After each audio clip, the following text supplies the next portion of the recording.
Finally আমরা একটা সময় পুজো করতে যাচ্ছি। আমরা ত্রিবেণী সঙ্গমের জল নিয়ে এসেছি প্রয়াগরাজ থেকে, সেখান থেকে জল নিয়ে এসে এখন আমরা ফাইনালি একটা সাথে যাচ্ছি বাবার মাথায় ঢালতে। ফাইনালি ত্রিবেণী সঙ্গমের জল আমরা এখন বাবার মাথায় ঢালার জন্য যাচ্ছি, আমাদের এক্কেশ্বর বাবার মাথায়। দেখতে পাচ্ছেন সামনে দুজন আছে, আমরা পিছনে দুজন আছি।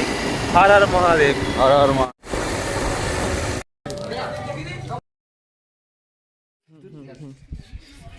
আমাদের রকিদা চন্দন ঘষছে, এখন পূজায় আমরা চলে এসেছি এক্তেশ্বর মন্দিরে।